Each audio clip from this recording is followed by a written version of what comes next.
No, muy buenas tardes. Les damos una especial bienvenida desde el Colegio de Abogados Rosaristas y en alianza con la Cátedra UNESCO en Equidad de Género de la Universidad del Rosario a esta gran tertulia denominada Más allá de una abogados, abogadas y abogades, derecho, identidad y género, que en esta oportunidad ha sido coordinada y liderada por la doctora Lina María Céspedes Báez, que nos acompaña en este momento como coordinadora de nuestra tertulia. La doctora Lina es abogada de la Universidad del Rosario, especialista en Derecho Tributario. Cuenta con maestría en Estudios de Género de la Universidad Nacional de Colombia y es Master of Laws de Cardozo School of Law y con doctorado en Derecho de Temple University. Es profesora de la Facultad de Jurisprudencia, en donde hace parte del Grupo de Investigación en Derecho Privado y es coordinadora académica de la Cátedra UNESCO de Género y cofundadora de la línea de investigación en género y derecho. Doctora Lina, bienvenida. Muchas gracias por liderar esta maravillosa iniciativa e igualmente le doy la bienvenida a la doctora Sonia Fabiola Sandoval Aldana, abogada de la Universidad del Rosario, especialista en Derecho Financiero y Bursátil, máster en Derecho Económico con énfasis en análisis económico del derecho, conciliadora en Derecho y árbitro con estudios, especialización en Derecho Constitucional de la Universidad de Salamanca, España, y también miembro actualmente de nuestro consejo directivo en el Colegio de Abogados Rosaristas, y a quien le cedo la palabra. Muchas gracias por acompañarnos, doctora Sonia, doctora Lina, para darles la bienvenida a todos nuestros panelistas. Gracias igualmente a todos quienes nos acompañan, tanto por nuestra sesión de Zoom como por Facebook Live del Colegio de Abogados Rosaristas. Doctora Sonia. Buenas tardes a todos, todas y todes a esta tertulia del Colegio de Abogados Rosaristas, donde, digamos, queremos llevar a un tema académico, el tema de nuestro reciente grado de Alelí Chaparro, abogada de la Universidad del Rosario. Vamos a tener esta tertulia en dos grandes partes. En la primera parte vamos a tener una entrevista, una corta entrevista con Alelí, que nos va a contar un poco de todo su proceso y las acciones, digamos, para el logro de su identidad y del el diploma que fue otorgado como abogada en la Universidad del Rosario. Y en la segunda parte ya vamos a tener un panel académico que lo va a dirigir la doctora Lina con nuestros panelistas invitados, la doctora Gloria Estela Ortiz, Flora Rodríguez de Plurales de la Universidad del Rosario y con la doctora Julieta Moreno. Entonces, bienvenidos todos, todas y todos nuevamente y quiero ya, Juli, por favor, ya creo que ya está ahí Alelí para empezar y que Alelí nos cuente. Por ahora, quiero muy brevemente señalar que Alelí Chaparro es abogada de la Universidad del Rosario, tiene una profundización en Derecho de Familia, estudios de género, participó también en los grupos de debate competitivo en la universidad y ha trabajado y actualmente digamos, va a empezar también su labor ya como abogada en la MOE, en temas de participación política de la población LGBTI más Q. Alelí, buenas tardes. Hola Sonia, ¿cómo estás? Buenas tardes. Bien, bien, gracias. Quería primero darte nuevamente un agradecimiento por tu participación en esta tertulia del Colegio de Abogados Rosaristas. Eh, bueno, quiero entrar de una vez en materia, que nos cuentes un poquito de tu vida y cómo fue el inicio, digamos, de esas acciones para tu identidad de género, digamos, para todo ese proceso que tuviste para el logro, digamos, de esa tutela que permitió digamos, que en tus documentos se apareciera no binario. Entonces, tienes la palabra. Cuéntanos cómo fue ese proceso, muy brevemente. Vale, no, pues primero muchas gracias por el espacio. Es un honor como ser invitado por el Colegio de Abogados Rosaristas. Vale, digamos que el proceso inició más o menos a eso de finales del 2019, porque yo ya veía cerca el grado y pues fui a averiguar con la universidad precisamente cómo o cuáles eran mis posibilidades para que mi nombre correcto, es decir, mi nombre identitario, apareciera en mi título en vez de mi nombre muerto, que pues ese nombre antiguo no lo utilizaba desde hace rato, ya para 2019 lleva como 2 años sin usar ese nombre. Y a mí me generaba bastante incomodidad pensar tener que graduarme con un título que utilizara ese nombre antiguo que no uso y tener que usar ese diploma toda mi vida. Me dijeron básicamente que legalmente la universidad está obligada a poner el nombre que está en el registro civil y en la cédula en los títulos universitarios.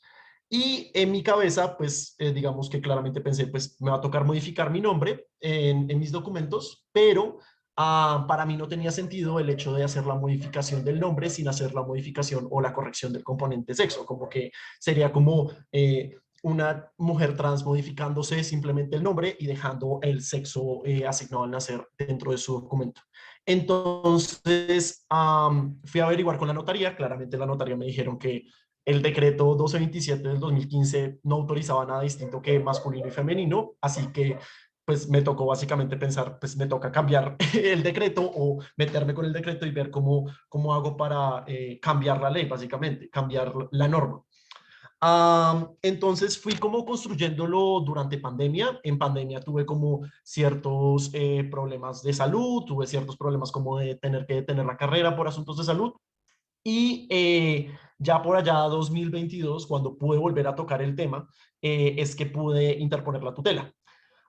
La tutela, pues digamos que dentro de mi estrategia jurídica, ah, era básicamente establecer una analogía clara entre que la Corte desde el 2015 había reconocido, es decir, ya 7 años, había reconocido que pues, el reconocimiento de la identidad de personas trans, que fueran, por ejemplo, mujeres trans o hombres trans, implicaba que se les debería permitir corregir el componente sexo dentro de su documento para que el componente sexo corresponda al género correcto, es decir, su identidad de género. Y por tanto, las personas no binarias que también entran dentro del mismo espectro trans, debería serle reconocido el mismo derecho a la identidad, el mismo derecho a la dignidad y por tanto el mismo procedimiento de corrección de sus documentos. Entonces, la tutela es muy concisa, es muy como de un solo argumento, claramente como explicando todos los pasos de cada uno, pero muy al punto.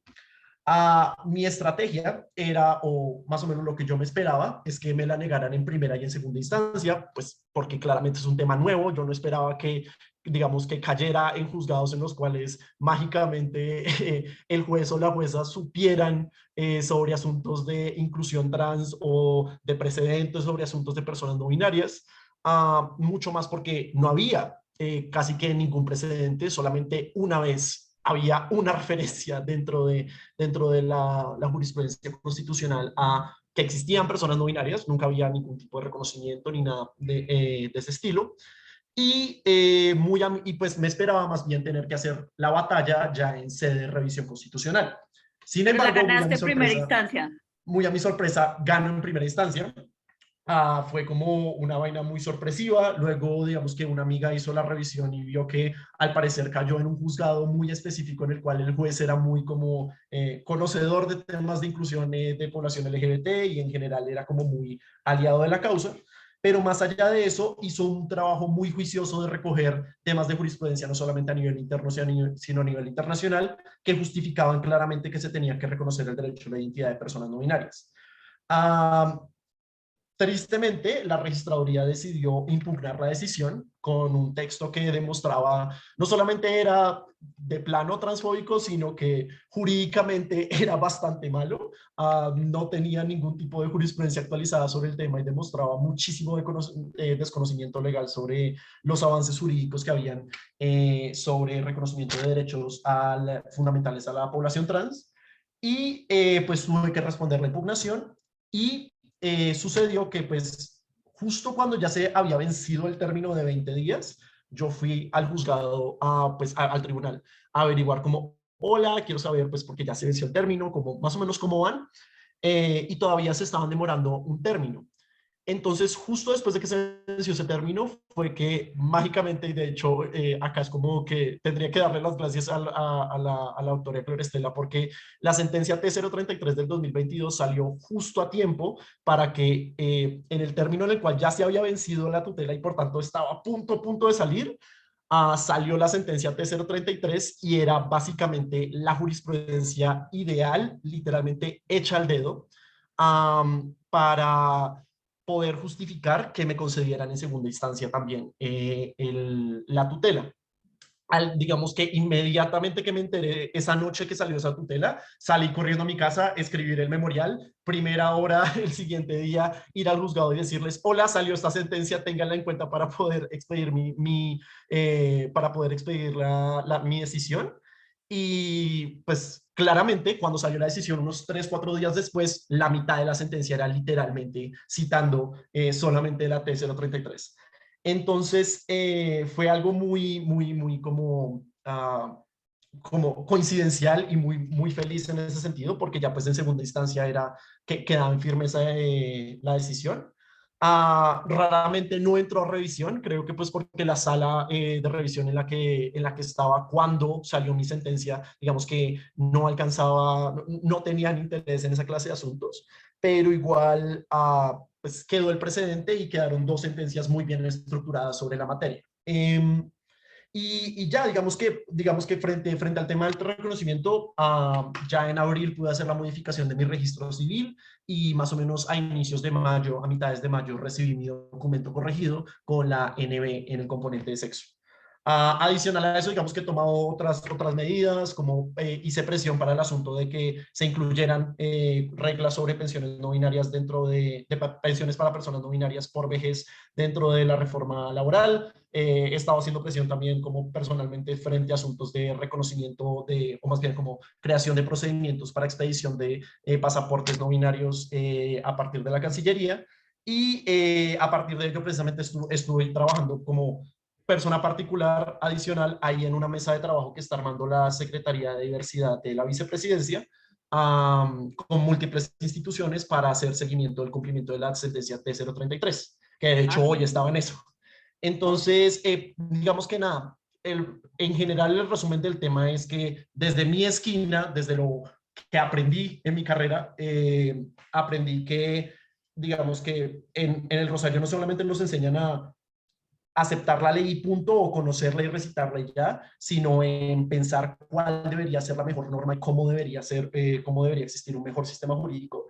Y eso creo que fue esencial para que yo me atreviera a retar el sistema y exigir digamos que precedente totalmente separado de lo que ya existía. Aleli, y bueno, entonces hubo el cambio a través de esa tutela que ganaste en segunda instancia nuevamente con ese impulso de la T033 de la doctora Gloria, pero ¿cómo fue para que saliera el título de abogada en el Rosario?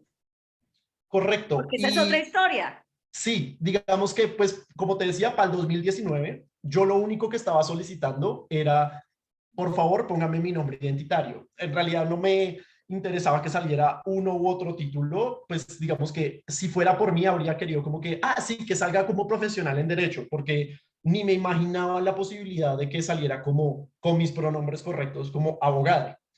Pero para 2022, cuando ya tenía mi documento, por medio del colegial mayor, que es amigo mío, que se llama Manuel Velasco, Él me conectó precisamente con Flora Rodríguez, que es directora ahí del Centro de Plurales, y con Luz Ángela Díaz, que es, digamos que la directora de excelencia o la directora de dirección de estudiantes.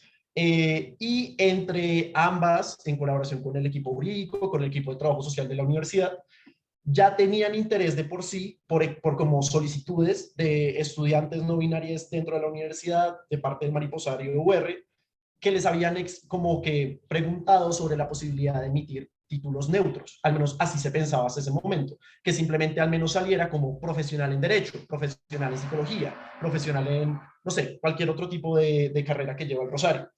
Pero cuando salió mi caso y se enteraron de que yo tenía ya mi documento modificado, digamos que eso fue literalmente la palanca para que lo pensáramos un poco más allá. ¿Por qué? Porque revisando con el equipo jurídico de la universidad la resolución que le permite a la universidad emitir los títulos, técnicamente la universidad solamente está autorizada para emitir títulos de abogado. Sin embargo, por múltiples años, nunca el ministerio ha puesto ningún problema porque salgan títulos de abogada, porque es muy razonable. Claramente, una mujer que estudia derecho y se gradúa debe ser reconocida como tal, como abogada. Claro, eso fue una batalla que se dio hace años cuando las primeras mujeres empezaron a entrar en las universidades y empezaron a exigir su espacio dentro de la academia, pero el punto es que hoy en día es totalmente normal que pensar que si hay una mujer que se gradúa de derecho se le va a decir abogada y punto. Y el ministerio nunca había puesto problema con eso, tanto así que cuando la universidad primero le preguntó al ministerio como, hey, ¿cómo hago para emitir títulos neutros? El ministerio le dijo como, no, no, no, usted solamente puede emitirlo según lo que aparece en el nombre de la persona en su documento oficial y lo que aparece en la casilla sexo en el documento oficial de la persona. Y ahí es donde dan papaya, ¿no? Porque precisamente con esa respuesta del derecho de petición, pues la universidad es como, si yo tengo que seguir según lo que dice el documento, pues claramente esta persona ya no dice ni M ni F, sino NB de no binario, y yo no sería razonable que le ponga abogado ni abogada. Por tanto, vamos a poner abogada.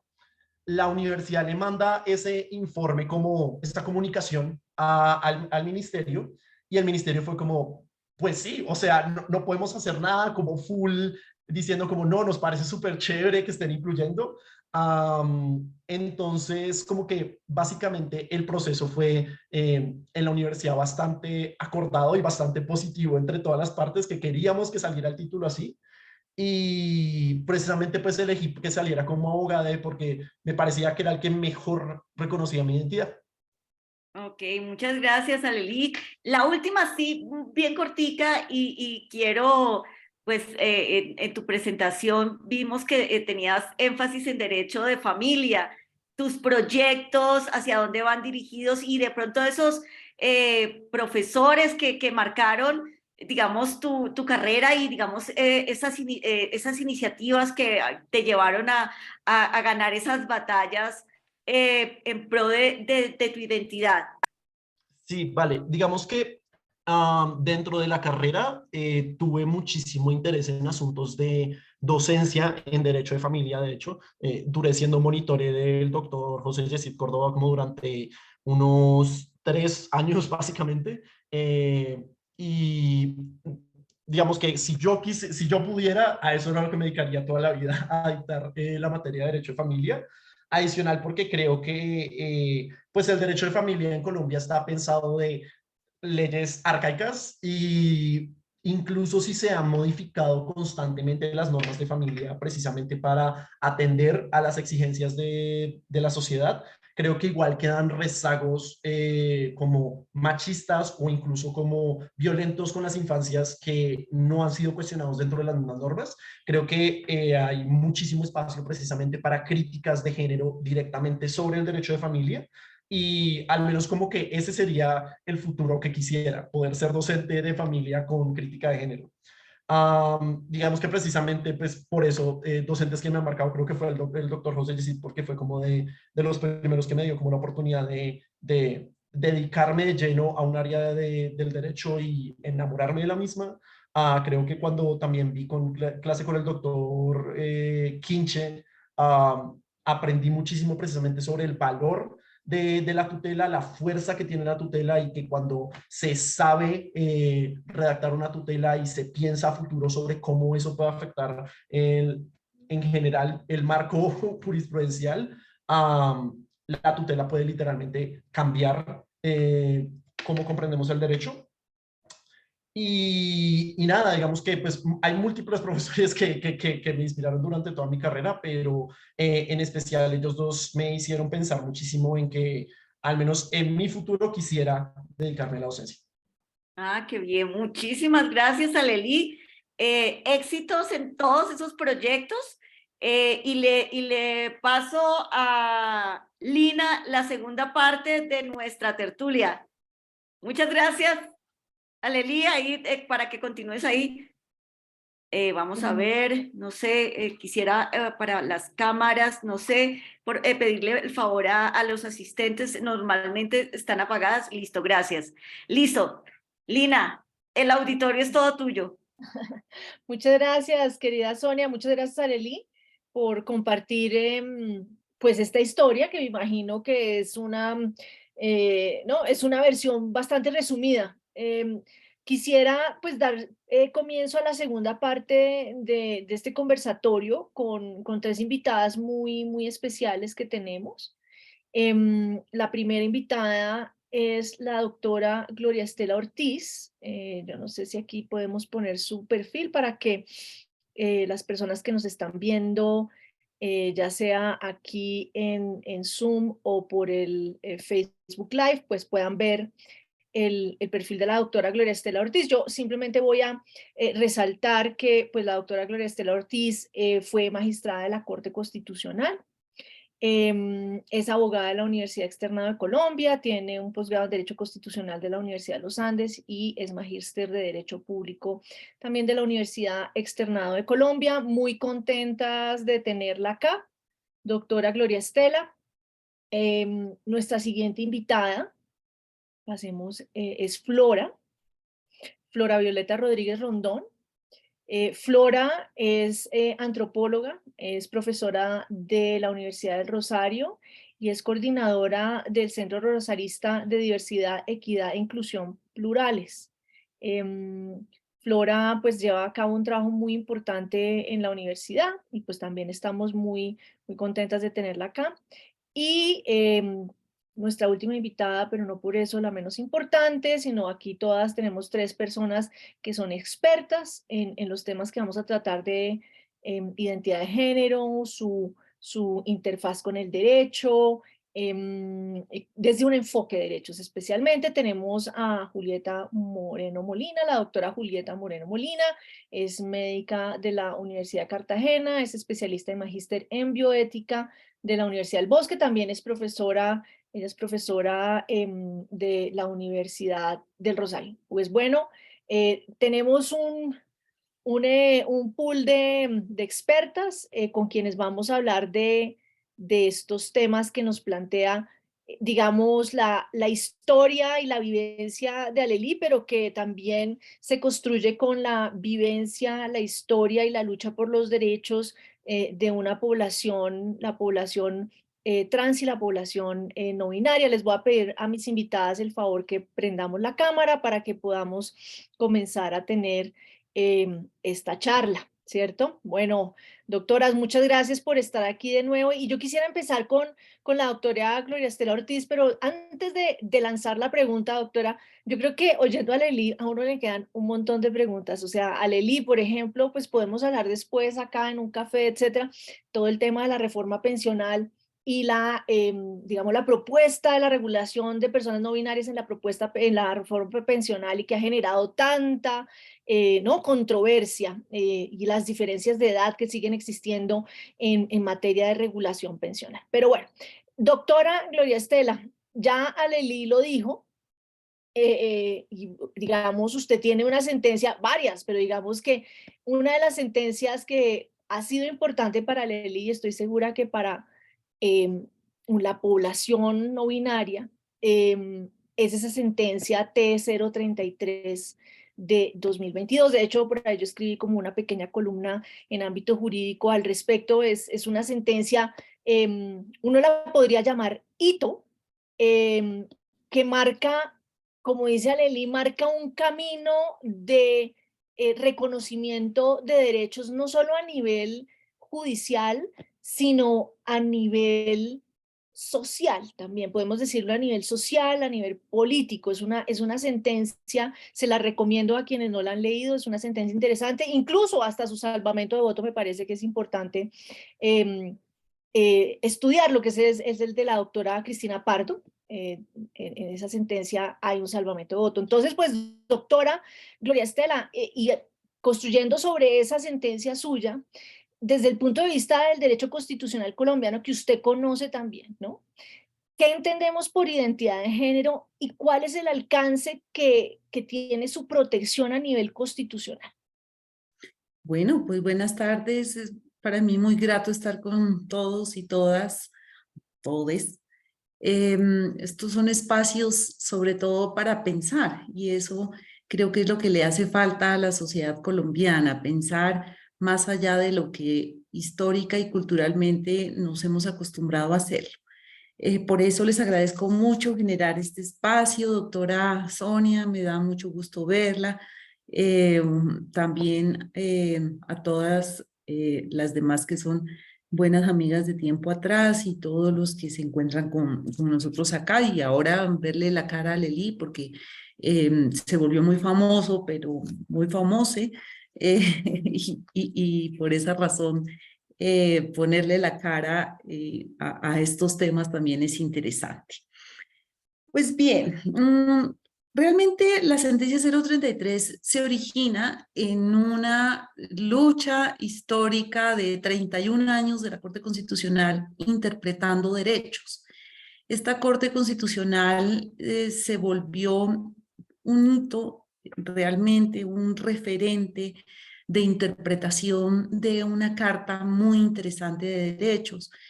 Y eso ha sido un proceso histórico. Por esa razón, la 033, en la que yo soy ponente, pone en evidencia que la Corte entiende a la Constitución del 91 como un instrumento para convivir. Y en esa convivencia, pues nos encontramos muy distintos. Y eso es lo que desde una sentencia del 2015 aquí, que se ha hecho referencia, lo dijimos de manera expresa, pero desde antes la Corte había venido trabajando intensamente los temas de derechos frente a otras formas de ver el género, el sexo, etcétera, y estos conceptos que ustedes, que son más expertos que yo, pues han sido objeto de una elaboración académica muy importante. Y desde el 2015 ya la Corte empieza a tratar de darle un sentido a ese artículo 14 de la Constitución que habla de la personalidad jurídica. La personalidad jurídica es esa forma de identificarse frente al Estado. ¿Cómo hacemos para ser reconocidos como sujetos de derechos? Y ahí la Corte entiende que la identidad no solamente está asociada a una forma de identificación hacia los demás, sino también a una forma de identificación que surge de un hecho interno. Y ese hecho, una concepción puramente particular, ¿cómo se puede extender al contexto social en el que un ser humano está conviviendo? Por eso, parte de la base de que la identidad es una definición del ser humano. Es una forma de tener conciencia de lo que se es. Y esa conciencia de lo que se es se produce por distintos factores. Dentro de otros, por las propias vivencias. Y ahí la Corte lo reconoce. Y dice, bueno, si la identidad que está asociada a la forma de autorreferencia, a su interacción interna y externa, pues evidentemente debe ser reconocido como un derecho fundamental. Por eso la Corte lo define como un derecho susceptible de ser protegido mediante la acción de tutela, pues que es el mecanismo más eficiente de protección de los derechos que tenemos en Colombia.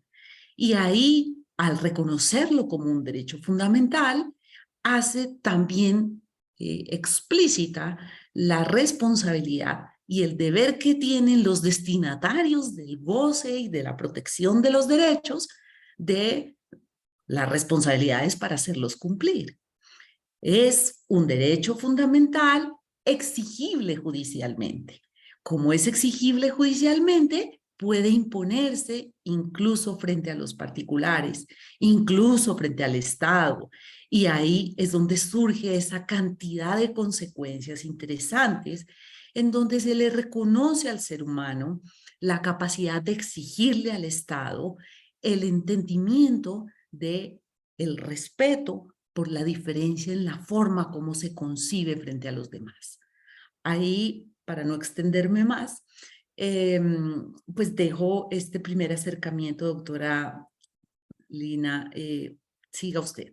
Muchas gracias, doctora. Bueno, ahí la doctora Ortiz nos está dando una aproximación desde una alta corte, digamos, una corte que ha jugado un papel muy importante en Colombia desde los 90 hacia acá. Y yo quisiera hacer una conexión ahí y preguntarle a la doctora Julieta, pero dando un contexto de todas maneras respecto de el nivel de discusión que estamos manejando, ¿sí?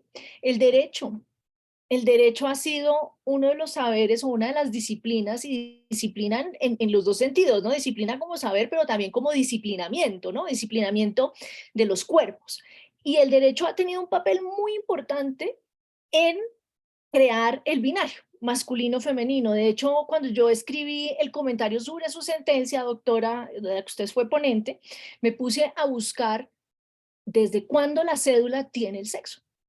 Y eso es como desde el 93, una cosa así. Y me puse a buscar las razones y no encontré. La busqué por muchos lados, ¿no? ¿Por qué llegó a la cédula el sexo? Y no es claro, porque antes, no sé, yo le pedí incluso la cédula a mi mamá y a mis hermanas, las cédulas esas que eran como de papel plastificado, y entonces antes era como color trigueño, la forma de identificar a las personas era tan distinta, ¿no? Era color trigueño, o si tenían tatuajes, o lunares, o cicatrices, exactamente, y en un momento dado, eso desaparece de la cédula y llega el sexo, ¿sí?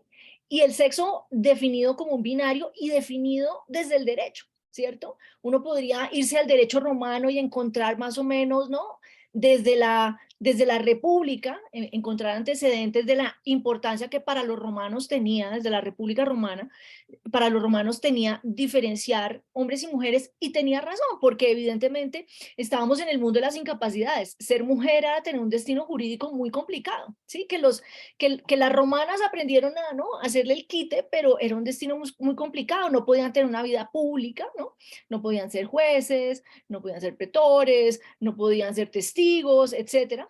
Entonces, para los romanos era muy importante, pero evidentemente en un régimen jurídico, y esa es una pregunta que yo me hago todo el tiempo, es en un régimen jurídico que camina precisamente a acabar las instancias de desigualdad formal, ¿de qué nos sirve el sexo? Y yo creo que antes de poder responder esa pregunta y el papel del derecho en crear el sexo, yo creo que tenemos que preguntarnos qué es el sexo y eso cómo se relaciona con el género y con la identidad de género, doctora. Y yo creo que doctora Julieta, yo creo que una visión desde las ciencias naturales, porque además yo creo de las ciencias de la vida, yo creo que no podemos tener un debate como este sin pensar en las ciencias de la vida, sin pensar también en el sustrato biológico, fisiológico, etcétera, para poder tener una comprensión realmente, o poder tener una discusión realmente estudiada y profunda. Entonces, doctora Julieta, cuéntenos usted cómo aproxima este tema, qué podemos decir, ¿no? Sexo, género, identidad de género,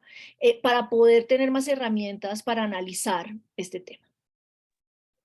Bueno, primero que todo, muchísimas gracias al espacio de invitación a conversar con abogadas y con todo el Colegio Rosarista. Para mí, como médica, pues que vivo fascinada del bioderecho por mi disciplina de la bioética, se me hace completamente fantástico poder tener esta conversación con ustedes, porque uno de los problemas que vivimos todo el tiempo al respecto de la construcción conceptual del sujeto moral, o sea, de que quién es ese territorio que toma decisiones, que vive, que se ve atravesado por los derechos, que ejerce derechos y que toma decisiones para su cuerpo, para la construcción de salud y de identidad, no se reduce a una sola variable. Yo creo que la bioética en ese sentido nos ha traído una muy buena adaptación de la interseccionalidad, pero cuando nos vamos al cuento del derecho, y tú lo decías hace un momento, se volvió completamente binario y es muy charro porque es naturalista.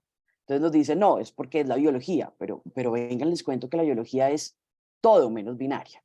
Es de hecho una biología de continuos. Y ahí quisiera partir de la pregunta en concreto que tú haces, y es, ¿qué es el sexo? ¿Qué es el género? ¿Y qué es la identidad de género? Yo creo que nosotros no podemos entender la identidad de género sin haber entendido que hay unas categorías previas sobre las cuales está la relación de la persona, del sujeto. Entonces, lo primero, lo mínimo que nosotros necesitamos es un lenguaje común entre ambas disciplinas, porque es que las ciencias de la vida y las ciencias de la salud en particular trabajan con los cuerpos, con los órganos, con los sistemas que se construyen a partir de allí. Entonces, en primer lugar, sexo es una clasificación biológica. Es una clasificación biológica que nos compete como seres humanos y que compartimos con otros mamíferos. Y que eso tiene unas variables y unos determinantes que tienen órdenes genéticos, endocrinos y morfológicos.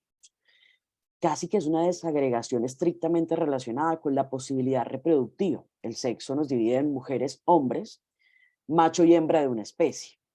Ahora, una de las cosas que venía presentándose sobre el sexo bajo esta deconstrucción de los roles de género, que empiezan como a mezclarse, es que el sexo en general es una cosa inmutable. Y lo que es inmutable son las características sexuales genotípicas, o sea, lo que uno tiene dentro de los cromosomas, dentro de la estructura genética. Entonces nosotros tenemos el genotipo, que es lo que tenemos adentro, lo que no podemos ver dentro de la célula, y tenemos lo fenotípico, que es lo que está afuera. ¿Listo? Entonces esa es la primera aproximación. Y cuando hablo de genotípicas, hablo de cuáles son los cromosomas que están involucrados en que en ese periodo crítico de la vida prenatal, cuando uno está desarrollándose en el útero, hay un tejido que es bipotencial y que dependiendo de cómo se exprese ese gen, ese X o ese Y, o si estos se expresan de manera simétrica, que es el fenómeno de la intersexualidad, y ya voy a tocar eso, vamos a tener una clasificación biológica. O sea, esto es una lectura de nuestro contenido biológico en el sentido genético. Claramente, el ser humano no se reduce a lo cromosómico. Entonces, creo que esa es nuestra primera línea para marcar, y es el sexo es un asunto biológico que depende de unas características genotípicas, o sea, que las determinan unos cromosomas, para saber cómo vamos a ser parte del proceso reproductivo. O sea, es una cosa muy limitada a lo corpóreo, a lo natural. En ese sentido, nosotros podemos decir que la mujer de la especie humana, la hembra de esta especie, tiene XX y el macho tiene XY en su paquete cromosómico. Eso es lo que nos diferencia en términos genéticos. Por otra parte, está el fenómeno biológico de la intersexualidad, que es básicamente la existencia de patrones cromosómicos donde hay estados intermedios de ese XY, que puede ser XXY o puede ser 47X0, bueno, una cantidad de patrones específicos que en algún momento fueron denominados hermafroditismo, pseudomafroditismo, que ya no se denominan de esa manera, pero que vale la pena hacer la aclaración.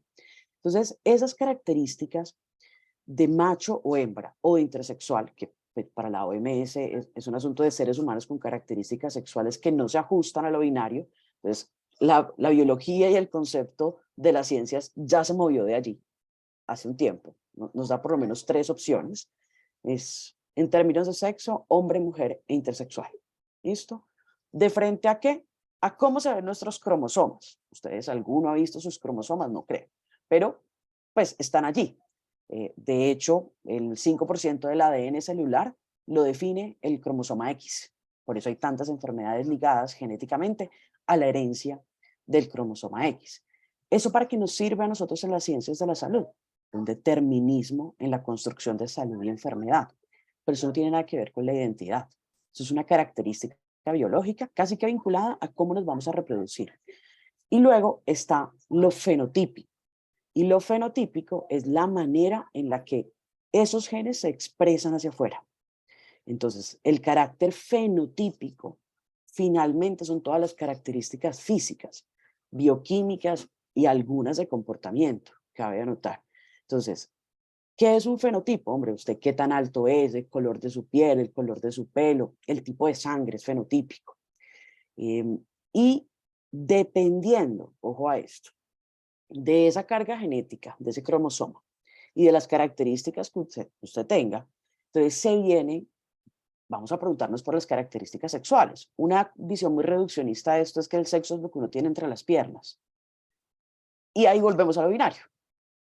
¿Sí? Entonces, no, el sexo no solamente se limita a lo que tenemos dentro de las piernas, sino a un conjunto de características que nos hacen vernos de una u otra manera, como mujeres, como hombres, o está el escenario de la intersexualidad. Y perdón que me extienda en esta parte, pero me parece súper importante que nos quede claro en términos de categorías y conceptos por qué es distinto.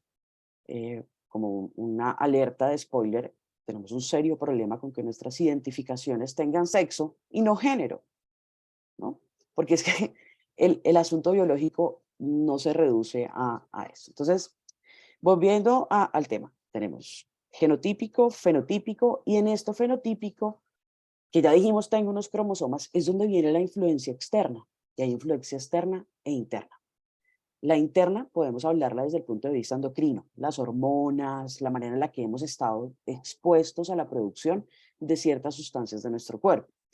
Y luego está la epigenética, que es una cosa que viene mucho después de la genética en términos de edad, alrededor del principio de los 90, cuando empezamos a preguntarnos el ADN cómo cambia y cómo se activa, porque tenemos muchísimos pares de bases genéticas, muchas estructuras mínimas, y unas apagan y otras se prenden. ¿Qué hace que unas apaguen y que otras se prendan?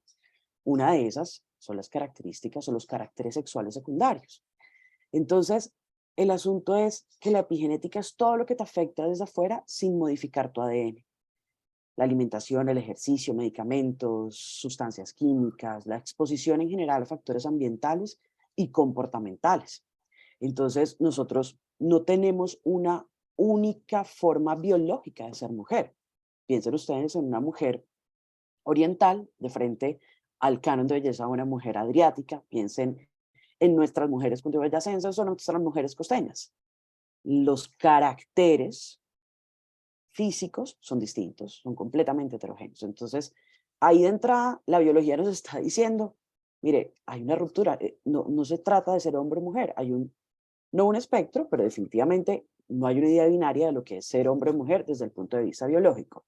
No nos limitamos al XX, XY o a el carácter fenotípico de la intersexualidad. Entonces, en términos de sexo, nosotros nos podemos quedar con que la versión más simple de esto es una categoría biológica relacionada con nuestros genes y con las características que se expresan de esos genes, que hacen que nos veamos de una manera u otra. Las influencias endocrinas y epigenéticas van a jugar un rol muy importante y ahí es donde podemos decir, miren, ni siquiera la biología es en blanco y negro, ni siquiera la biología es completamente dicotómica y hay una tendencia a hablar de una cosa que se llama la biología de los continuos y es todas esas variaciones biológicas que terminan definiendo la diversidad y definiendo la diversidad biológica en sí misma. Entonces ese es un primer gran golpe a la idea naturalista de lo binario. Ahora, tenemos una cosa ya desde el punto de vista social, cultural, histórico, que es el género. Nosotros, antes de la descripción del género, cómo vivíamos y cómo habitábamos el mundo, desde las características físicas, ¿cierto? Y la doctora Lina María hacía la referencia a lo que pasaba en el derecho romano frente a cómo eran vistas las mujeres. Términos de capacidad reproductiva, funciones sociales y cómo derivaba eso en otras relaciones de poder. Entonces, si uno se va a mirar qué es el género, así como hicimos con el sexo, La definición más completa, digamos que la versión más amplia de esto es que es un constructo. ¿De qué? De roles, características y oportunidades de lo que una sociedad en particular define para los hombres biológicos, las mujeres biológicas, los niños biológicos y las niñas biológicas. En nuestro cerebro parado muy en lo dicotómico. O es blanco o es negro, ¿sí o qué? Pero nosotros sabemos muy bien que el género, ya en este punto de nuestra historia, no es un concepto estático, sino que cambia con el tiempo y el lugar, dependiendo de esos roles. Entonces, nosotros no cambiamos nuestros genes, pero sí cambiamos nuestros comportamientos, dependiendo de dónde estemos. Y ahí es donde cabe la categoría de identidad. Entonces, yo tengo esas dos categorías que están allí, que son categorías específicas, una para las ciencias naturales y una es para el asunto del comportamiento, las ciencias humanas y las ciencias sociales. ¿Qué pasa cuando yo como sujeto, como cuerpo, como ser humano, me estoy desarrollando como persona? Genero una cosa que se llama identidad. ¿Y qué es la identidad? Finalmente es un conjunto de rasgos, o sea, yo voy a tener unos rasgos biológicos, unas características biológicas, y esas características las voy a representar a través de qué, de unos comportamientos. Entonces, la identidad finalmente, si uno quiere ser reduccionista, es también un conjunto de rasgos y de atributos de un individuo o de una comunidad, porque hay identidades colectivas, no solamente identidades individuales. Nuestra conversación aquí es sobre la identidad de género, que es una identidad individual. Y finalmente una identidad individual lo que quiere decir es yo, como persona, este cuento que soy, mi identidad personal de frente al género, que son esas características que se definen para lo masculino, lo femenino, lo transmasculino, lo transfemenino, o que no me sirve la distribución binaria, y está lo neutro o lo no binario o lo fluido, es cómo he hecho yo ese cuento. Cómo me identifico frente al género. Y eso no tiene nada que ver con mis cromosomas. Entonces, definitivamente, categorías distintas. Dentro del género hay una variabilidad, pues, que tenemos toda una muy amplia gama que cada vez reconocemos más en el sentido de cómo nos comportamos e interactuamos, pero definitivamente, si nosotros no dejamos a un lado esto de que son sinónimos, homólogos e intercambiables, esta es una discusión que no tiene un punto de llegada de claridad. Entonces, súper resumido, sexo, los cromosomas. Muy bien. ¿Listo? Excelente. Bueno, muchas gracias, doctora. Yo creo que aquí hay... Yo creo que hay una pregunta que tenemos que hacernos y es por qué genera, bueno, estamos acá porque esto es una controversia, ¿cierto? Es decir, es uno de los temas candentes en este momento. La semana pasada, o creo que esta semana, si mal no estoy, el gobernador de Florida, por ejemplo, DeSantis, acaba de pasar una serie de regulaciones prohibiendo, por ejemplo, el uso de pronombres neutros o el uso de pronombres que no se identifiquen con el sexo asignado al nacer en los salones de clase.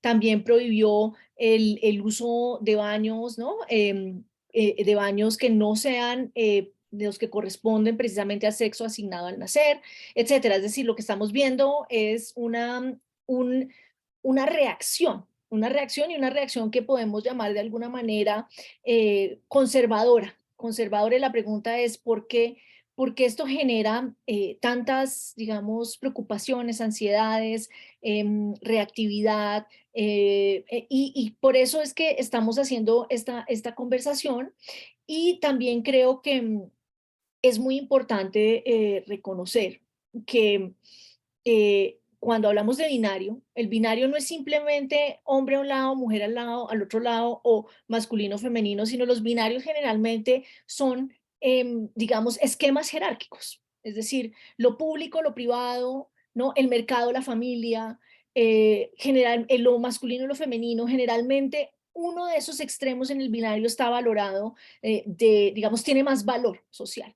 Y de ahí que, digamos, en los binarios sean, digamos, que los grupos discriminados por esos binarios lo que intentan es romper con el binario. Evidentemente, eso tiene unos retos muy fuertes con los temas de identidad también. Digamos, las mujeres, y especialmente las feministas de la segunda ola, se preguntan, y si acabamos con el sujeto mujer, ¿qué va a pasar con el feminismo, no? porque se ha construido una identidad, precisamente una acción colectiva alrededor de una identidad del sujeto mujer. Entonces, precisamente me parece muy interesante, primero, que usted nos haya aclarado desde precisamente la genética, ¿no? Las ciencias naturales, la biología, ¿cómo podemos hablar de estos temas de sexo, género, identidad de género? Ahora, Flora, pues retos montones, ¿no? Implica este momento que estamos viviendo respecto del reconocimiento de la identidad de género, que creo que también está atado, y yo creo que la doctora Julieta nos dio la evidencia, está atado también a unos avances tecnológicos. Los romanos solo podían ver los genitales de los bebés que nacían, ¿cierto? Y con los genitales asignaban el sexo, pero los avances tecnológicos nos han permitido ver más allá de los genitales. Y eso nos ha mostrado la complejidad, ¿no? La complejidad del organismo de los seres humanos. Y nos ha permitido también alterar, ¿no? De alguna manera, digamos, citando aquí a Paul Preciado, hoy en día, como estamos construidos, no solo es lo natural y lo cultural, sino también estamos mediados completamente por la tecnología. Nosotras las mujeres, un ginecólogo asume que no todas las mujeres que estamos en edad reproductivas tomamos anticonceptivos. Uno podría decir que una característica de ser mujer es tomar anticonceptivos, ¿sí? De una idea muy conservadora que ser mujer, muy normativa es, ¿no? Tomar anticonceptivos en la edad reproductiva o estar buscando, ¿no? Estar embarazada. Entonces, yo creo que esto nos plantea una serie de retos muy grandes y a mí me interesa mucho conocer el punto de vista de Flora porque ella trabaja en el corazón de la formación de la juventud, ¿no? Y la formación para que la juventud siga construyendo país y siga construyendo conocimiento. Entonces, Flora, ¿cuáles son aquí, como tú, como profesora, como persona que estás dedicada al tema de la formación, a entender las instituciones de educación superior, con tu experticia, doctora Flora, cuéntanos, ¿qué ves tú que está pasando en las instituciones de educación superior? ¿Cuáles son los retos que enfrentamos? Bueno, hola Lina, muchas gracias. Bueno, yo creo que el panorama de la educación superior aquí en Colombia no es un panorama homogéneo. Es decir, yo siempre evito como suscribir este tipo de relatos, de narrativas un poco teleológicas que plantean que vamos avanzando en la consecución de derechos. Pues como lo que señalabas hace un momento, Estados Unidos nos muestra que también se puede echar para atrás, por decirlo así, no solo frente a las 73 proyectos de ley que han pasado este año en 21 estados de Estados Unidos antitrans, proyectos de ley antitrans, sino también Roe versus Wade, por ejemplo, ¿no? Entonces, pues yo pensaría, a ver, digamos que el panorama, que siempre es, aclaro que siempre es mi perspectiva un poco limitada, muy desde el centro del país, ¿no? Pues una universidad de Bogotá y la experiencia que he tenido con otras universidades, pues yo veo como tres, digamos que, no sé si tendencias, pero digamos que clasificaría un poco como la relación de las universidades con estos temas como en tres categorías, ¿no? Por un lado, pues yo veo como universidades, como la Universidad del Rosario, que ya sea por la incidencia que han tenido estudiantes, colectivos estudiantiles, profesoras, profesores, directivas, sensibles a estos temas por distintas razones, pues digamos que se han tomado muy en serio este trabajo, ¿no? Y han buscado, pues digamos que implementar medidas para que las universidades sean como un espacio más habitable para personas trans y para personas no binarias, ¿no? Pienso que pues, aquí estamos construyendo caminos, ¿no? Esto no es como una senda que nos digan, quiero reconocer la identidad de género de las personas no binarias, de las personas trans, haga esto. Entonces, pues pienso que también estamos actuando no intuitivamente, pero sí un poco sabiendo que pues, nos enfrentamos a cosas nuevas, ¿no? Hay otras universidades, pues que yo creo que ven este tema de forma un poco más distante, o tal vez lo veían como algo lejano hasta que pues Aleli se graduó como abogada y ven que ya los títulos no binarios empiezan a tocarles, ¿no? Y pues lamentablemente yo creo que hay varios temas, no solo este, sino hay otros temas que muchas veces las instituciones de educación superior consideran lejanos o consideran que no les competen cuando tienen todo que ver considerando su rol en la sociedad, ¿no? Como le puede ser también temas relacionados con la discapacidad, por ejemplo, que piensan que de pronto es de un profesional de la salud o de una institución y pues esto tiene que ver todo con la educación, ¿no? Pues en estos casos yo creo que pues igual hay un trabajo que se puede hacer y pues digamos que es como interpelar un poco también como a estas universidades, ¿no? Hay otros casos en los que yo veo, pues que me parece que es un poco más preocupante y es una postura un poco refractaria frente al reconocimiento, en este caso, de derechos de las personas trans y de las personas no binarias, ¿no? Eh, y que muchas veces digamos que cuando se reconoce, cuando se implementan iniciativas al respecto, se lo hace porque hay un fallo judicial que las obliga a hacerlo, ¿no? Entonces, como no implementó baños, por ejemplo, neutros o para todas las personas, a menos que pierda una tutela y me obliguen, ¿no?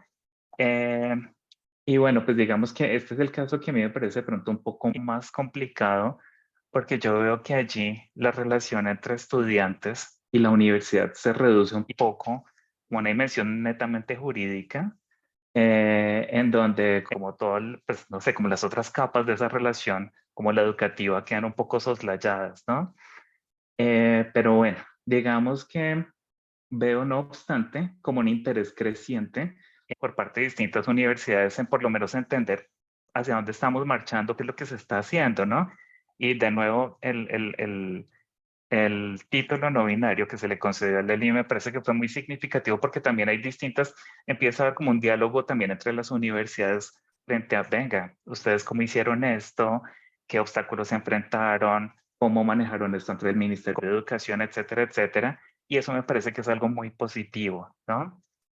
También quisiera decir, pues no quiero extenderme mucho al respecto, y es que hay iniciativas puntuales que empezamos a ver que implementan distintas universidades relacionadas pues, con las personas no binarias, concretamente, como puede ser, y con las personas trans en general, como puede ser reorganizar el espacio para que este no reproduzca desigualdades sociales. Entonces, ya no establecer una segregación urinaria, como diría Lacan, ¿no? Ya no baños para hombres y baños para mujeres, ¿no? Sino decir, venga, puede haber baños para todas las personas o baños neutros, pero títulos no binarios o incluso permitir que las personas trans y las personas no binarias utilicen, sean reconocidas dentro de la universidad a través del correo electrónico, las listas de clase, el carnet, por ejemplo, dentro de la universidad a partir de su identidad de género, independientemente si han hecho modificación, si han cambiado su nombre o han rectificado el componente sexo, ¿no? Y pues a mí estas iniciativas me parecen súper importantes. Pues yo creo que sí, hacen que estos espacios, que las universidades sean más habitables por nosotros, pero yo también creo que es importante que estas iniciativas siempre las estemos pensando en relación con una estrategia un poco más grande, ¿no? No se trata solo de crear baños, otorgar títulos no binarios, etcétera, etcétera, sino ver un poco como cuál es la apuesta más general que le está pues dando a la universidad y un poco como qué es lo que esperamos del sistema educativo del país, porque esto en últimas no implica solo la universidad en su interior, como la comunidad universitaria, sino yo creo que aquí estamos jugándonos un poco como unas transformaciones importantes del sistema educativo. Entonces, pues yo creo que ese es un poco como el panorama así a grandes rasgos. Y bueno, frente a los desafíos que tú me preguntas, los desafíos yo creo que son bastantes, ¿no? Pienso que pues hay una cuestión, por ejemplo, relacionada con la transformación de las lógicas institucionales binarias, ¿no? Tanto internas como externas, que van desde la organización de los baños hasta el registro calificado ante el Ministerio de Educación de los títulos, ¿no? Pero también tiene que ver con prácticas que están súper naturalizadas, ya sea, por ejemplo, en los uniformes que requieren algunas profesiones que están diferenciados en términos de género, ¿no? También los lenguajes que utilizamos. En el caso de las personas no binarias, pues digamos que el lenguaje yo pienso que es como uno de esos principales desafíos, ¿no?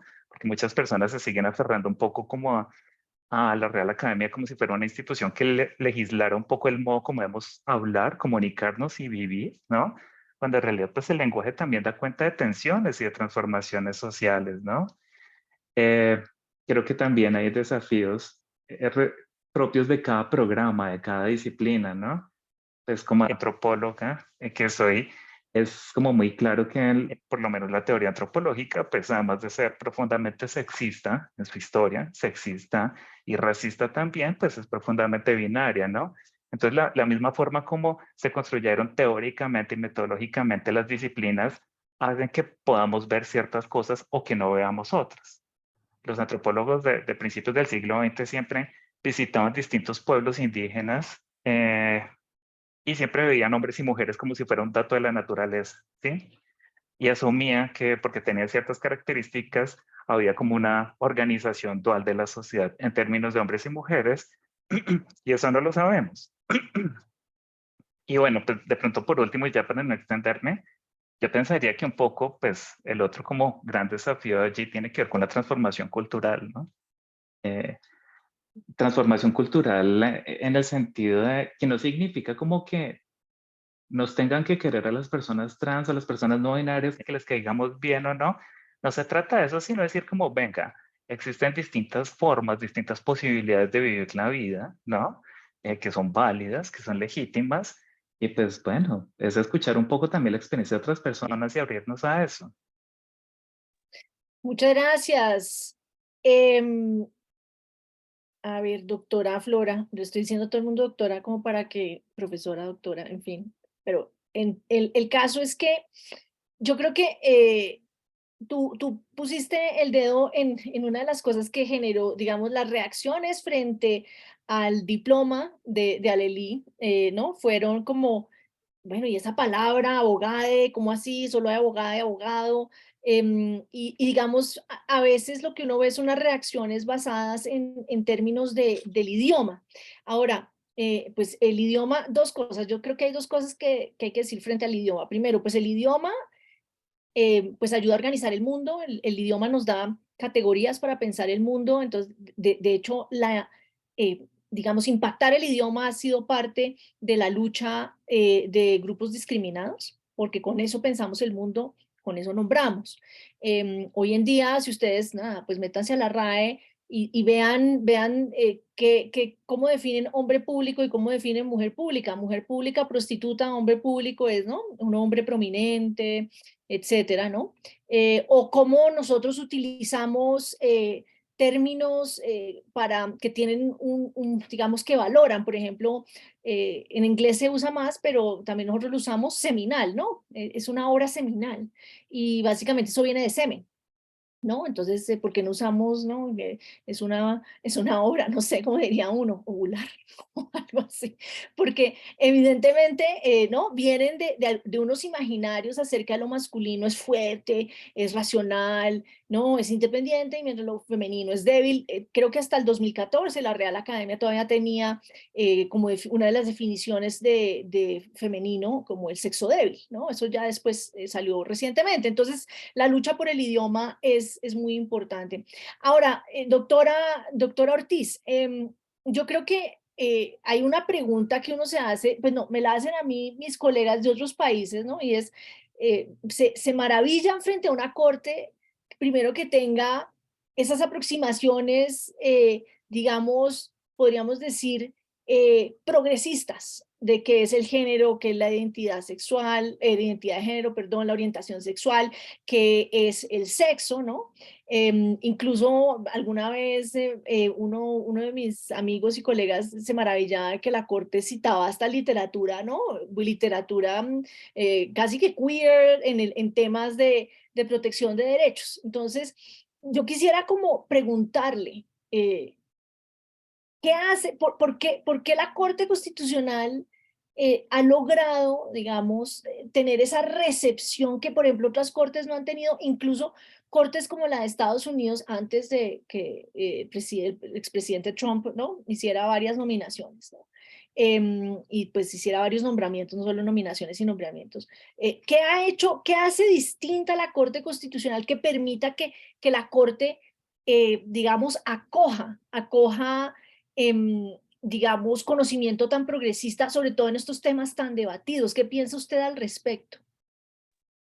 Doctora Lina, realmente nosotros lo hemos pensado, lo hemos analizado. ¿Por qué la constitucional es tan distinta en tantos temas? Y pues yo creo que realmente la Constitucional tiene una ventaja comparativa respecto de mis otros colegas de las otras cortes, quienes pues evidentemente tienen una concepción mucho más regida y atada a la ley. El juez constitucional está regido por un texto superior normativo abierto. Y esa es una gran ventaja.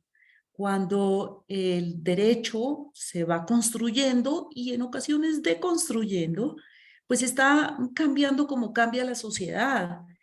Y esa es la posibilidad que tiene el juez constitucional de valorarlo. Y es más, la forma como se elige el juez constitucional y la norma que interpreta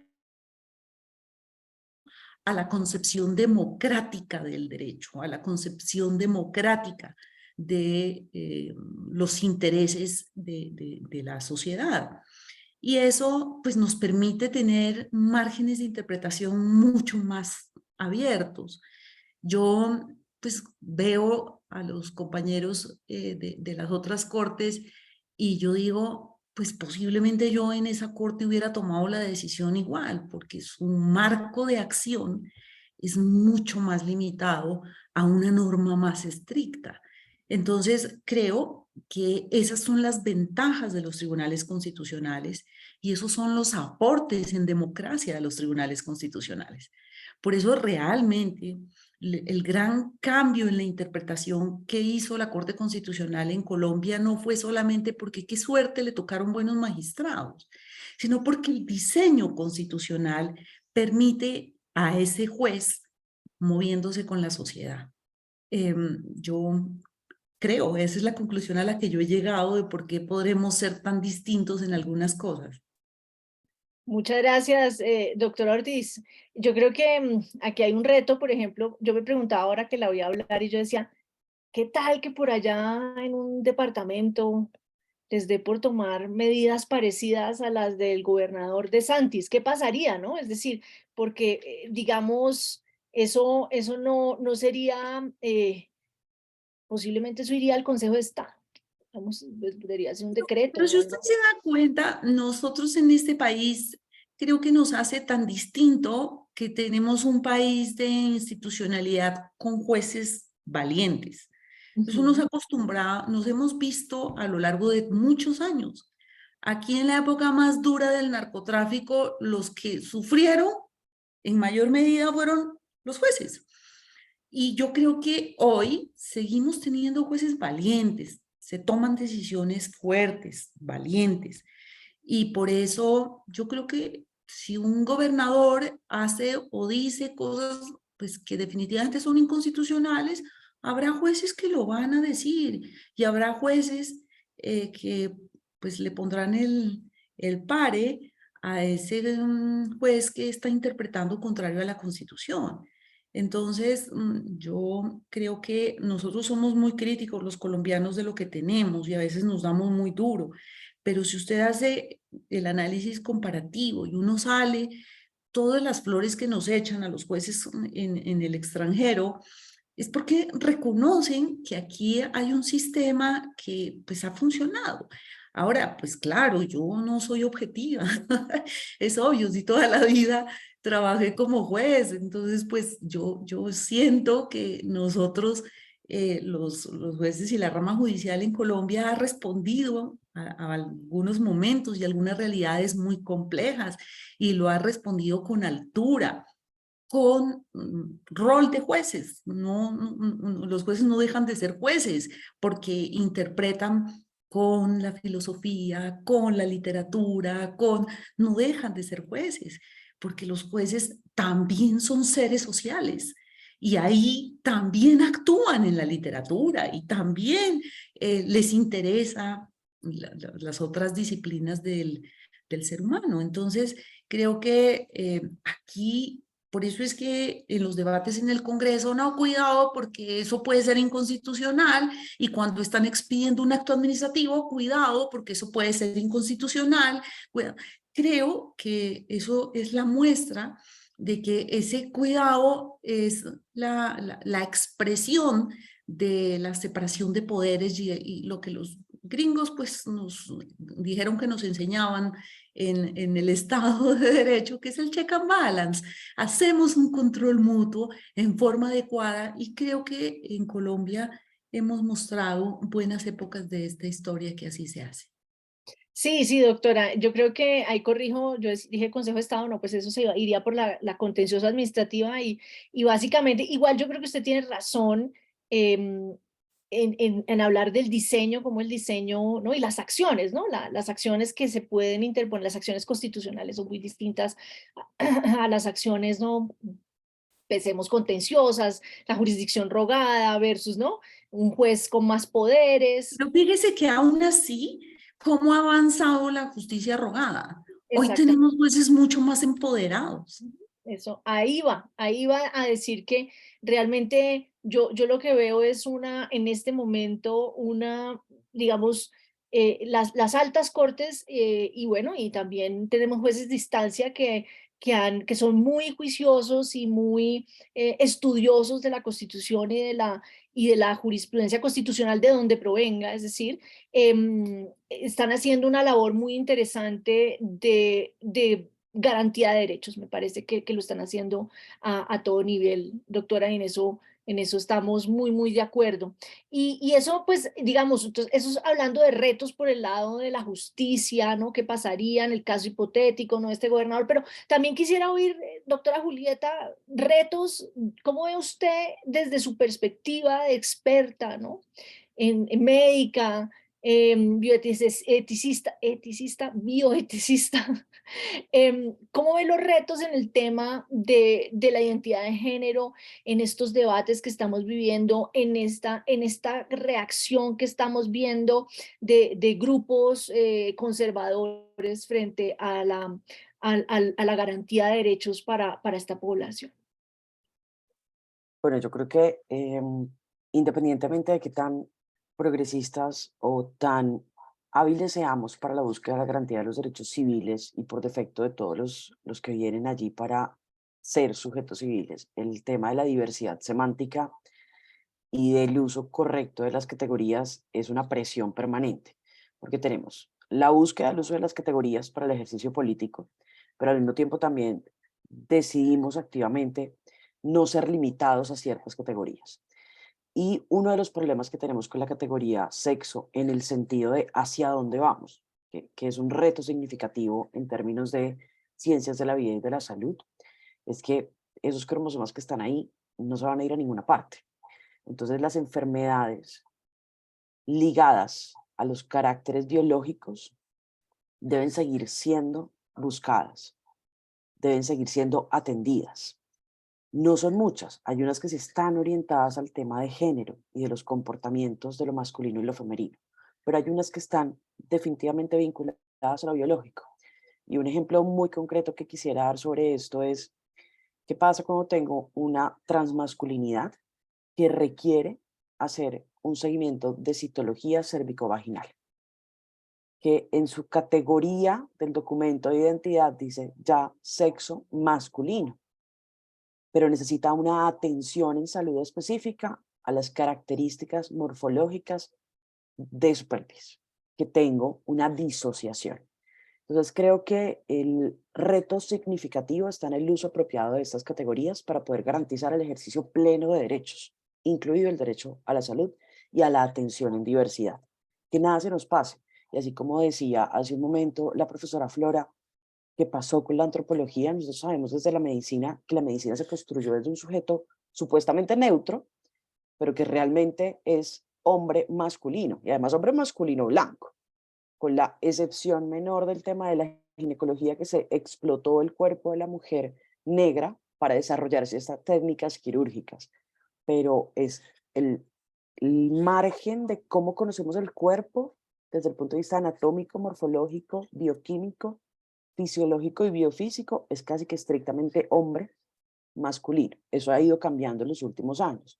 Entonces, si estamos haciendo todo este movimiento identitario bajo un principio de igualdad, bajo un principio de protección de identidad como características, que nos que no se nos quede esa patica suelta en términos de salud, que no, en la idea de construir la identidad, no se nos olvide que las características biológicas también son parte de esa identidad y no se nos pueden quedar atrás y transformarse en una vulnerabilidad, sino que precisamente hagan parte del reconocimiento completo. Lo que me lleva al probablemente el reto más significativo desde mi disciplina, y es que todas las ciencias naturales y en especial la medicina tenemos una relación de poder permanente sobre lo que es normal y anormal. De hecho, es la razón de ser, poder identificar lo que está normal para corregirlo o hacerlo mejor.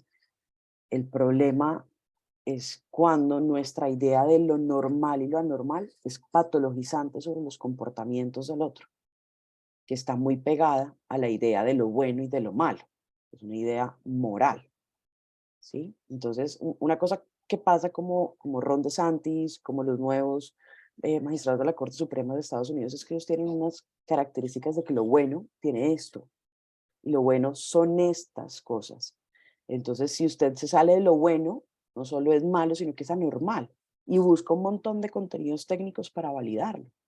Entonces, por supuesto, no solo desde el lenguaje necesitamos categorías y límites, sino que la separación de la visión naturalista no puede seguir siendo binaria, pero tampoco tiene por qué seguir siendo moral, sino que tiene que ser una tendencia más a la diversidad y una validación y una apropiación de que la característica sexo no es mala. La categoría sexo hace parte de las características de una persona en su identidad de género, independientemente de si esta es una transmasculinidad, feminidad, si es no binaria, si es queer, si es fluida, porque ese es el cuerpo y cómo se habita y cómo se performa hacia afuera, depende de qué tengo dentro también. Eso no me define, por supuesto. El sexo no define siempre el género. De hecho, lo cis es cada vez menos frecuente. Tenemos una feminidad cada vez menos tradicional o tradicionalista y una masculinidad cada vez menos tradicional o tradicionalista, pero hay unos órganos que están definidos por esos cromosomas que necesitamos igual seguir cuidando. Entonces, ¿qué me preocupa a mí desde el punto de vista de construcción identitaria? Que se nos quede atrás el reconocimiento del cuerpo físico que habitamos, porque nos puede afectar en el reconocimiento del derecho a la salud y otro reconocimiento de derechos sociales. El escenario ideal sería poder utilizar de verdad las categorías de manera correcta en nuestros documentos de identificación. Es que no hay ninguna razón de ser para que nuestra cédula diga masculino o femenino en sexo, ¿no? Es que categóricamente promueve errores y genera nuevas barreras. De hecho, de eso que nos está hablando, de eso se trata la sentencia de la cual la doctora Ortiz fue ponente, ¿no? Es el caso de Dani García. Y precisamente uno de los, digamos, de lo que alegó Dani García en ese caso fue todas las barreras para la atención en salud que le provocaba la cédula.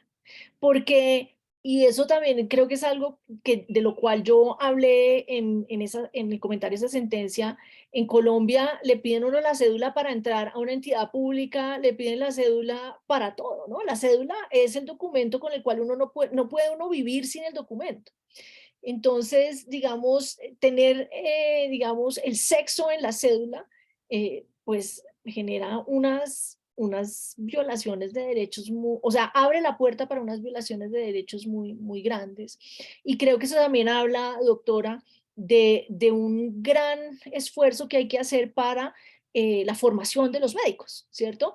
Que los médicos puedan ver lo paradójico que pasa con los cuerpos trans y los cuerpos no binarios es que son tachados de antinaturales, ¿no? Es paradójico cómo la metáfora de lo natural y lo antinatural es usada precisamente para descalificar. A las mujeres nos tratan de naturales, ¿no? Cercanas a la naturaleza, no a la cultura, pero en el caso de lo trans es antinatural, ¿no? Descalifica, es monstruoso, digamos, ¿no? Es la idea de mostrar que es algo que está por fuera de la normalidad. Entonces yo creo que también el caso de Dani Rojas y lo que usted está hablando nos habla de los grandes retos que tenemos en la formación del personal médico, ¿cierto? Precisamente porque cuando uno va al médico, claro, a veces le sacan sangre y eso, pero muchas veces pasa es por quitarse la ropa. Uno tiene que, ¿no?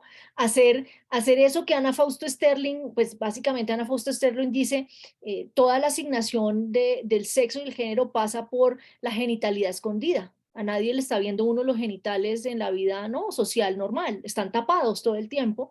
Sin embargo, en el médico, digamos, el médico por eso es una experiencia tan intensa a veces porque pasa precisamente por descubrir lo que es el cuerpo que uno habita. Entonces, rápidamente me gustaría oírle a usted ya para después pasar a Flora y poder cerrar, de pronto tener algunas preguntas del público y es, ¿usted qué ve de retos en la formación de los médicos y médicas? Pues mira, tengo la fortuna de ser profesora de la Facultad de Medicina de la Universidad CES en Medellín, desde primer semestre hasta especialidades médico-quirúrgicas. Y creo que el reto más grande que tenemos no es con el personal en formación, sino con el currículum oculto y con los que son los profesores de nuestro personal en formación.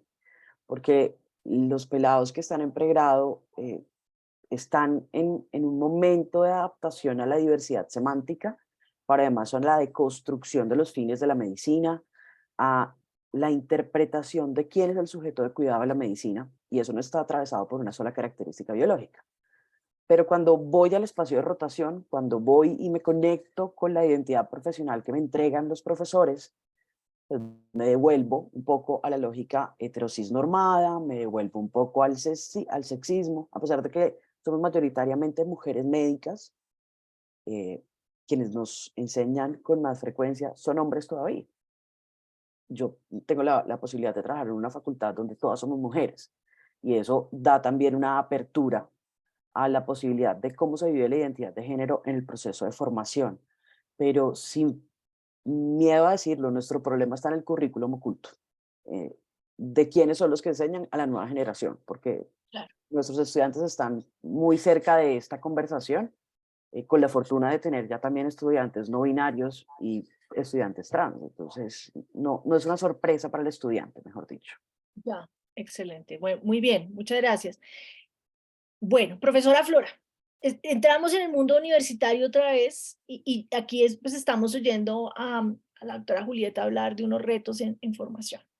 Y yo creo que la creación de plurales en la Universidad del Rosario marca un hito muy importante en la universidad, que nos habla de un objetivo que persigue la universidad y que precisamente tiene, digamos, como meta generar ambientes respetuosos de los derechos. A mí me gustaría, yo estoy segura que a quienes nos acompañan aquí en Facebook Live, les gustaría mucho saber qué está haciendo específicamente la Universidad del Rosario, por ejemplo, para el tema de los currículos ocultos, por ejemplo, para realmente, ya vemos lo que pasó con Alelí, ¿cierto? Nuestro egresado de la Facultad de Jurisprudencia. Entonces, ¿qué más? ¿Hacia dónde estamos caminando? Bueno, pues, a ver, digamos que el Centro Plurales, como tú señalas, pues digamos que es como una iniciativa muy importante ahí en la universidad que se articula un poco con el Plan Integral de Desarrollo de la universidad. Y señalo esto porque me parece súper importante y es que este tema está institucionalizado, ¿sí? En el Plan de Desarrollo, ¿no? Que tiene como uno de sus grandes objetivos construir una cultura de diversidad, de equidad e inclusión en la universidad, ¿no? Que este sería como el gran horizonte que se plantea allí, ¿no? Considerando diversidad no como una categoría como cerrada, clausurada a temas de género y sexualidad, sino étnico-raciales, de diversidad funcional y también viendo, digamos que las distintas problemáticas que surjan allí. Desde Plurales, pues digamos que lo que buscamos es un poco articular las iniciativas que vienen adelantándose en la universidad porque, a ver, yo llegué en julio del año pasado y tuve como, pues durante un tiempo me reuní con distintas unidades académicas, administrativas, dependencias, y una de las cosas que veía es que se hacían muchas cosas, ¿sí? Eh, distintas escalas, digamos que programas, actividades, consejerías así más pequeñas, y pues la idea era un poco como articular todo eso pues para unar esfuerzos, ¿no? Habían cosas muy bonitas como por ejemplo una nutricionista de la universidad que acompañaba a estudiantes indígenas que provenían de distintas partes del país a adecuar su dieta. ¿Sí? Pues porque aquí en Bogotá no encontraban como los mismos productos, ¿no? Estoy hablando no en términos de diversidad sexual y género, sino en general, ¿no? Entonces, pues lo primero es sí, Plurales viene a ser como una instancia ahí de articulación y una de las cosas que hemos hecho es empezar a llevar a cabo un trabajo conjunto y a definir unas grandes líneas de acción. Líneas de acción relacionadas, pues, en primer lugar, con construcción de espacios educativos y laborales seguros, ¿no? Y con seguros nos referimos a espacios en donde las personas sientan que pueden estar, que no van a ser, sus derechos no van a ser vulnerados, y no solo en términos negativos de que aquí no me van a violentar, sino pues que las personas puedan, todas las personas puedan, digamos que gozar, aprovecharse de los recursos materiales y simbólicos de la universidad como cualquier otra, ¿no? Y aquí, en cuanto a esto, pues quisiera resaltar que hablamos de espacios educativos, pero también laborales, porque cuando pensamos en las universidades, usualmente reducimos las relaciones a docentes, estudiantes, y pues hay trabajadoras, trabajadores, funcionarios y demás, ¿no? Entonces, digamos que aquí es tener un poco como esta perspectiva amplia. Y digamos que este es como uno de los ejes más, pues, todos son importantes, pero digamos que frente a las preguntas como las del currículo oculto me parece que son súper significativos porque aquí llevamos a cabo intervenciones pedagógicas que buscan transformar relaciones sociales desiguales, imaginarios y estereotipos negativos. Aquí hemos empezado un trabajo con cada unidad académica de la universidad. O sea, esto es un trabajo que va a ser largo, ¿no? Y es justamente para formar docentes, ¿no? La Universidad del Rosario tiene algo que me parece muy interesante, que no, pues otras universidades donde he estado no necesariamente lo tienen, y es los cursos, los programas de desarrollo profesoral, ¿no? Y es que cada profe, digamos que tiene la obligación de tomar unas horas, ¿no? De desarrollo profesoral en distintos aspectos, ¿no? Y bueno, entonces digamos que hemos trabajado también en eso, un curso de desarrollo profesoral en temas de género y sexualidad, porque, y luego como profesora, muchas veces el trabajo con docentes puede ser el más difícil. No olvidemos que las universidades también son espacios en donde se reproducen una serie de jerarquías relacionadas con la edad, ¿no?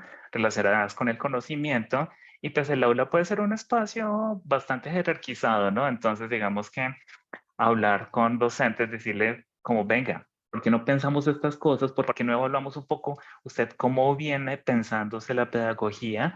Pues no es fácil.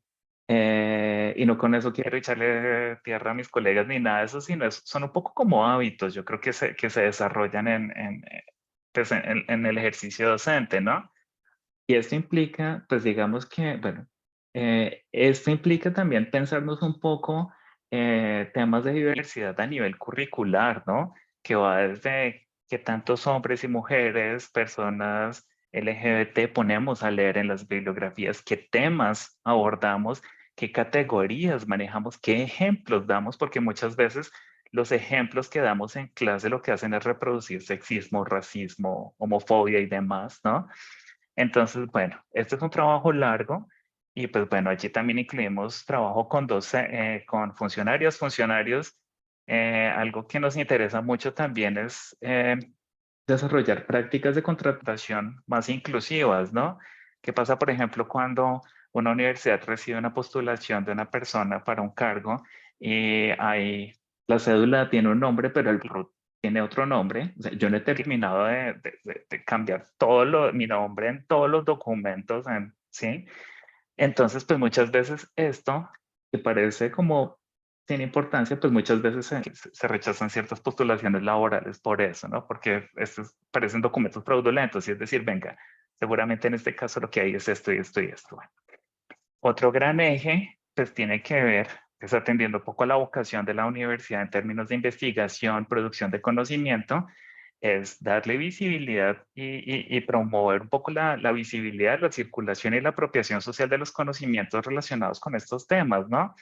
Pensar que hay muchas y muchos profes que llevan a cabo investigaciones sobre género, sexualidad, cuestiones étnico-raciales y demás, y a veces como que no conocemos el trabajo que se lleva a cabo aquí dentro de la universidad, ¿no? Eso nos interesa mucho como promoverlo y también pues los diálogos por fuera de la universidad, ¿no? No pensar la universidad solo como en los intramuros. Bueno, otro aspecto allí es cómo incidir en los procesos de comunicación y no hacer una rendición de cuentas, solo mencionar unos puntos. Y pues porque los estereotipos y las desigualdades también se reproducen mucho a partir de la comunicación. Y ya de pensar, por último, pensar un poco cómo puede ser la universidad un espacio más accesible, tanto en temas relacionados con diversidad funcional y discapacidad, pero también temas relacionados con la diversidad sexual y de géneros, porque la arquitectura, la organización de los espacios reproduce, ¿no? También cierto tipo de jerarquías sociales y de desigualdades, ¿no? De nuevo el tema de los baños, baños para hombres, baños para mujeres, pero digamos que esto ocurre como en muchos niveles, entonces es repensarse un poco también el espacio. Y pues esas son como las 4 grandes líneas en las cuales estamos trabajando y pues nuestro interés es básicamente hacer que la universidad sea un espacio seguro para todas las personas, ¿no? Un espacio más habitable, ¿no? Un espacio inclusivo. Y bueno, no sé, yo diría eso. Muchas gracias, profesora. Mire, el tema de los currículos, yo por allá desocupada en la pandemia, me puse a mirar las bibliografías de los sílabos de la carrera de Derecho en el Rosario, pregrado.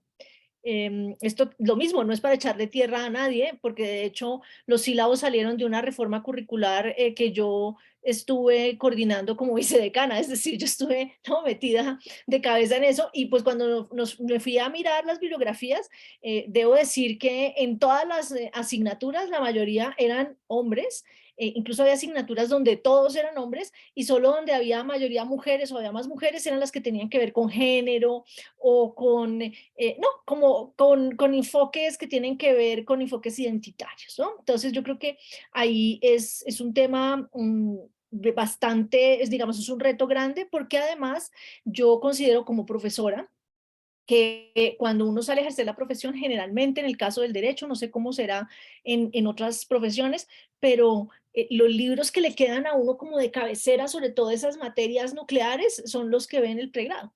Y la materia que yo dicto, la asignatura que yo dicto, que es obligaciones, la mayoría de los tratadistas son hombres. Entonces la mayoría lo que ponemos a leer a nuestros estudiantes son hombres.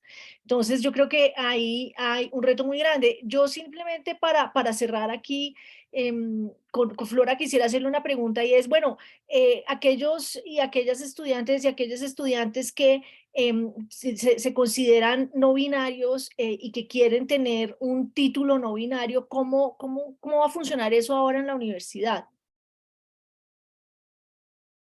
Bueno, bueno, aquí sería importante mencionar que en la universidad hay una ruta para el reconocimiento del nombre identitario, ¿no?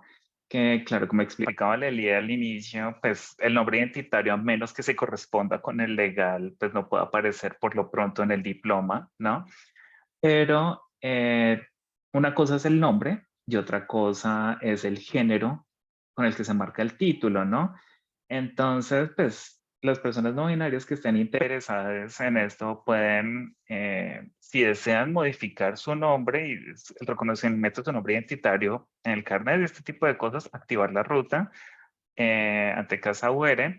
Y si desean el reconocimiento de su título, de su identidad no binaria en el título, pueden acercarse al Centro Plurales o a la Dirección de Evaluación, Permanencia y Éxito Estudiantil. Desde allí, digamos que nos encargamos de movilizar esto, ¿no? Vienen otras personas no binarias detrás de Aleli, ¿no? Vienen, esperamos una psicóloga próximamente. Entonces ya digamos que es acercarse ya sea al Centro Plurales o a la Dirección de Estudiantes y desde allí le podemos dar la orientación para sacar adelante su título no binario. Sí, hay una pregunta del público que creo que merecería una tesis de doctorado y es ¿por qué organizamos las sociedades alrededor de lo masculino y lo femenino? Yo creo que a quien nos envió esta pregunta, tesis de doctorado, realmente yo creo que ahora a mí me parece muy importante y yo en eso quisiera hacer énfasis de por qué hicimos aquí con la doctora Sonia Sandoval este conversatorio con ustedes. Y es el derecho, y vuelvo y lo digo, y lo dije al principio, el derecho ha sido realmente una disciplina que ha tenido un rol muy grande en organizar la sociedad en este binario.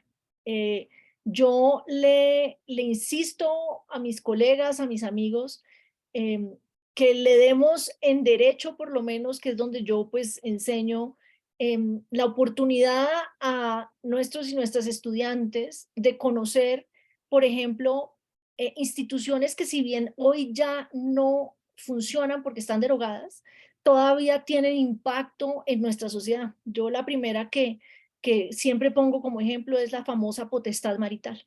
Es decir, el Código Civil, nuestro Código Civil le dio al marido, al hombre, le dio muchos poderes sobre la mujer casada, poderes que solo fueron derogados completamente, se fueron desmontando poco a poco, pero fueron derogados completamente hasta 1974.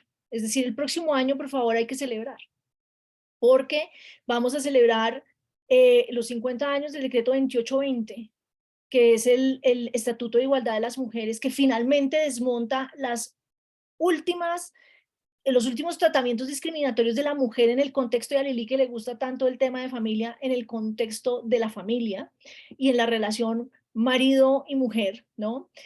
Donde aún antes del 74 las mujeres no tenían la patria potestad sobre sus hijos, por ejemplo. Y a mí me parece que es muy importante que nuestros estudiantes, nuestras estudiantes y nuestros estudiantes conozcan, porque no los podemos derogar. Podemos decir, de hoy en adelante no vamos, las mujeres tienen la patria potestad, pero los cambios que se hacen en la letra de la ley se demoran mucho en ser implementados y además se demoran mucho en ser apropiados. Yo quisiera cerrar rápidamente, quisiera devolver la palabra a Alelí para que nos dé, se despida de este encuentro, nos diga qué le pareció el panel. Me parece interesante porque Alelí, en últimas, pues nos reunimos aquí por ti, es decir, ¿no? Por lo que pasó, por lo que lograste hacer, y creo que es importante que reconozcamos eso. Entonces quisiera devolverte a ti la palabra y ya cuando Alelí cierre, quisiera que mi colega y coordinadora académica Sonia también pudiera despedirse. Yo pues con esto les doy muchas gracias a ustedes, a la doctora Ortiz, a la doctora Flora, a la doctora Julieta, por estar acá, y a ti, Alelí, y pues el Flor, iba a decir, el micrófono es tuyo, con tus 2 minutos para cerrar.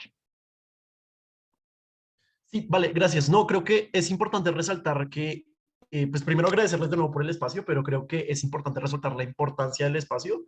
Creo que a veces cuando tratamos temas tan novedosos en derecho, precisamente, por ejemplo, surgen un montón de dudas a partir de los mismos como preconcepciones que tenemos. Me acuerdo que cuando salieron noticias sobre mi grado, precisamente muchos colegas y muchos colegas estaban con muchas preguntas sobre, por ejemplo, la validez de mi título, sobre, por ejemplo, por qué se había dado el proceso de reconocimiento de mi cédula. Digamos que un montón de temas sobre los que tenemos casi que curiosidad, o esperamos que, por ejemplo, no, eso va a ser inválido o ilegal, porque no conocemos precisamente estos temas a fondo. Entonces creo que estos espacios académicos son esenciales, no solamente para que entendamos de dónde provienen legalmente, sino entendamos también por qué son importantes en términos de reconocimiento de derechos y en términos de reconocimiento de la realidad. Creo que si hay algo que me queda claro es que si en derecho queremos meternos en asuntos de género, y el derecho precisamente ha querido meterse en regular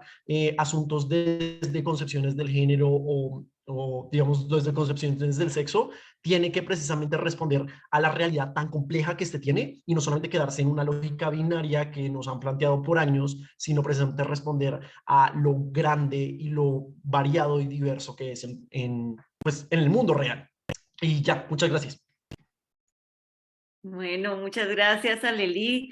Un agradecimiento a Lina, que pues fue quien, digamos, desde la parte académica he aprendido mucho. Fui también su profesora asistente en obligaciones y también ahora también discípula en estos temas de género. creo que estos espacios son necesarios y la idea del colegio es llevar esta discusión desde un punto de vista académico y no quedarnos en el tweet o en una discusión de las redes sociales, sino ver que esta es una temática que es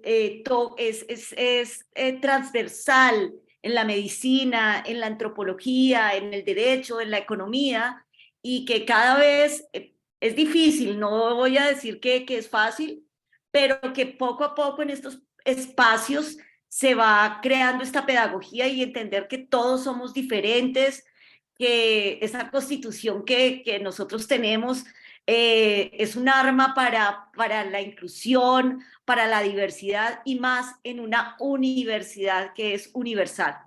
El Colegio de Abogados agradece nuevamente este espacio y seguiremos y continuaremos trabajando en este y otros temas de interés, porque además el tema de género es algo transversal. Yo les comentaba antes temas de los operadores de justicia, por ejemplo, en los mecanismos alternativos, la conciliación, donde la conciliación también, el conciliador debe conocer estos temas porque tiene que entender a las personas que van a un trámite conciliatorio, el mediador, el árbitro, y ver que no todos son iguales, que somos diferentes, y ahí el nombre que me encanta del centro de plurales, somos diferentes, somos diversos, y no solo hombre, mujer, no binario, sino también afrodescendiente, indígena, y que hay espacio para todos en este maravilloso país en el que estamos.